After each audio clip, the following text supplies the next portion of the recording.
Okay, you know what? I had to give it to the first unit after this week's episode. I'm sorry. I know I love the second unit, and I know a lot of us do, but the first unit completely stomps them out. So in this week's episode of Katsugeki Touken Ranbu, episode 7, this episode focuses on the first unit and their mission going back to the year of 1565, the same year that Ashikaga Yoshitaru has died during the Iroku incident, during that fire. And we know it was him during the mask because his blood was splattered all over that demon looking mask, and we can assume the Time Retrograde Army manipulated him to do their bidding. So while they're going there to figure out what the unprecedented disturbance is in that timeline, we come to find out really is that, you know, now that the Time Retrograde Army is now directly interfering with the timeline, they'll do by any means to assure victory, even if it means using a dead man's soul in order to ensure that. And also for the fact that Honebami, who is the newest member of the first unit, used to be the sword of Ashikaga. So we constantly see within this episode where he's luring Honebama, especially towards the Nijiro Castle, the same place where he died, while also he was using Honebami to defeat his enemies. So Honebami doesn't have much memory other than the fire happening during that time. So with the first unit, and as I said, they completely stomp out the second unit simply because you saw it in this episode how their skills, their strength, just it's way too large of a margin. If you think of the strength level of the second unit, you would say they're around the levels of 50 to say 70, and then unit 1 is like levels 100 and above. That's how strong they are. We see like Odita grab one of their opponents and grabs him by the neck, crushes the neck, and throws him down. Even the Otachi, which we think is the baddest of them all, like so far the strongest that we've seen in the anime. And the second unit had trouble, and then we saw, you know, the biggest guy within the show, Tombokuri. He had trouble and still needed assistance and still could not defeat even one. And we see where the first unit just glides over them like they are just pieces of paper, cutting them like pieces of paper like it was nothing. And it wasn't until the very last moments of this episode, like the last 3 or 4 minutes of this episode, where we saw Mikazuki just go in. Now, it is strange to me because I always look at him as the guy, the old man that is pampered. He eats snacks and he enjoys the company and everything. He enjoys the company of the younger swords, Toden Danshis and such. And then to see him in action, it's like 1 minute he's like, you know, since the youngsters paved the way, it's time to show a different face. Then you see him like a flash of blue just go in and defeat the fused Time Retrograde Army soldier. And I'm like, the second unit couldn't even last. And I'm sorry to say that, but they could not last. They would have had to get out of there and let the first unit come in and handle that business. And if these two were actually to go at it with each other, that would not be a pretty fight.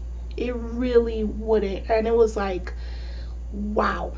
This is why their Konosuke feels like they're more competent than the second unit, because clearly we saw in this episode why. They have it. They're together, and even Honebami, who is the newest member, took out Otachi. Not even his brother Yagin was capable of taking out lesser than soldiers without getting injured. So that proves their strengths, and I was just awestruck by this week's episode, and I was like, I need to see more of the first unit. I'm praying that Ufotable decides to do a second season, and in this case focus more on the first unit, and also like throw in say a third unit, fourth unit. Let's see more of them, and also with this, you know, just focus on some more swords, not only just the second unit but others units and others token banshees as well. But this week's episode was really good.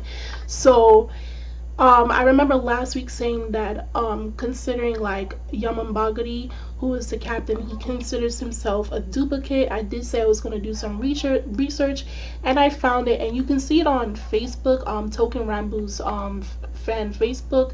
So what I found out was he is actually a replica of another Nihonto, or like those long. It looks like the handle is long and then the blade comes like this. So what I found out is Yamambagari Kunihiro is smitten by Horikawa Kunihiro during the Azuchi Momoyama period, 1568 to 1600. And Yamambagari Kunihiro is actually a replica of another Nihonto Yamambagari. The smitter, Horikawa Kunihiro, was given orders by Nago Akinaga, then lord of the Ashikaga castle, to make a replica of Yamambagari, and he wanted a Nihonto that was as spectacular as Yamambagari, because Yamambagari is a Nihonto that exterminated a mountain witch. So there is some type of folklore and stuff like that that's mixed into this and such. And the mountain witch was called Yamba, and that's how the name Yamamba came about. And Kiri/Giri means to cut. The Kunihiro behind is the name of the blacksmith. So even though Yamambagari Kunihiro is a replica of another Nihonto, it is still considered a very high quality piece, and it is privately owned. And the person said they doubt they will be able to see the actual piece, but nonetheless, that's the reason why he considers himself a replica or a duplicate, because he was made after another piece of the same name. So compared to all the other swords who were famously renowned and they come from prestigious backgrounds, he feel like he doesn't amount. But we still love Yamambagari, and he's still his own character. And if you have the chance to go to Japan and see the actual sword, that will be really fantastic as well. I don't know when you can see him, which time of the year you can see the sword, but nonetheless, if you guys saw this week's episode of Katsugeki Touken Ranbu episode 7, do drop a comment down below on how you felt about this week's episode. What were some of your favorite moments? My favorite moment has to be Mikazuki versus the fused Time Retrograde Army soldier. That had to be my favorite moment. And you guys could check out the links in the description box, as well as the link for Yamambagari Kunihiro's history. I will leave that in there for you guys to check it out yourself, and other stuff from that Facebook page. And I'm Kimmy Chan of Anime Legends Podcast, and I will see you guys later. Bye!